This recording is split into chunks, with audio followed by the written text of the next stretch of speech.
Happy Monday, everybody. We are back for another Monday Miracle, and tonight we are talking all about colicky, refluxy, fussy, not sleeping well, tough with digestion, little babies. So if you have not seen some of our Monday Miracles, I just get on here every Monday at the end of our shift, and we talk about some wins and some things that are happening in the office over the last week or so. And this kiddo is just turned 3 months, and he started with us when he was about a month and a half.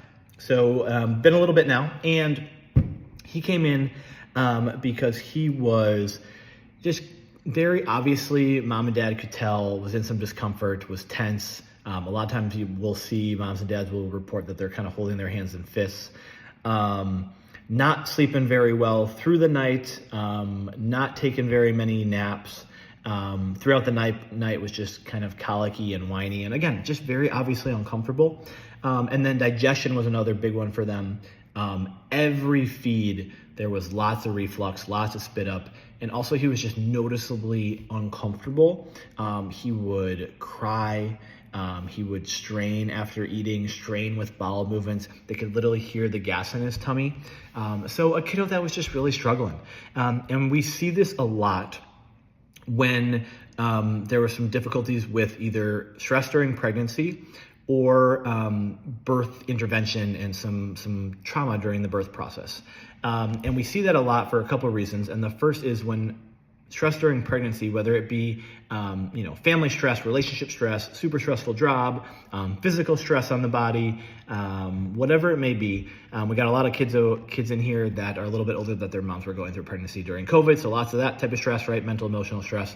And it doesn't have to be any big thing, although certainly that plays a role. It can be small things that just start to add up. And the reason why we are concerned about that is because mom's nervous system is directly wired into baby. So when mom is super stressed throughout pregnancy consistently, it starts to kind of hardwire baby to oftentimes be more susceptible to be going into more of these stress mode type symptoms, such as being uncomfortable, not being able to sleep well, not digesting well, right? When we're stressed, those are things that we struggle with as well. The same thing goes for these little babes. And then birth process, right? We see it a lot with inductions. We see it a lot when Pitocin is used. We see it a lot with forceps and vacuum. And then of course the super traumatic births where there might be a NICU stay or things like that. And the reason why is because all of those things put a lot of stress and tension right up into the head and neck area for the baby. And we know that's a super important area, right? Because when they come out, we want to make sure, we're supporting the head and neck, right? If you got a little sibling, or an older sibling, I guess I should say, and you want to take a cute photo with the new baby, like you make sure they're kind of holding the head and neck, or maybe mom or dad is helping them with that, right? Because we know that's a really important, critical area for neurology and for development.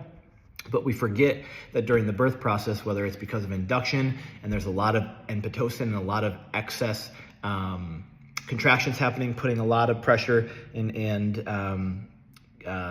pressing down on top of the head there, or whether they're pulled out by the head and neck by a big set of pliers or a plunger, basically, with or a big set of hands, right? So we see a lot of stress up in there.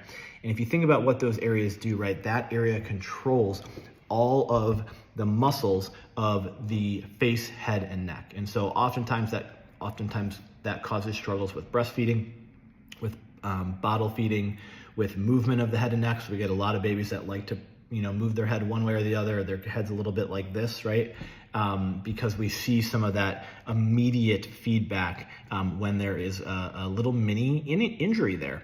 And then also the vagus nerve starts right in there. The vagus nerve runs all the way down and is a huge controller of digestion. And so if that area has that excess stress right off the bat, that's going to play a big role. But anyways, I got on a little tangent there about why we see it. Now let's get into the awesome improvements that this mom is talking about. So better sleep, sleeping through the night, super consistently, huge.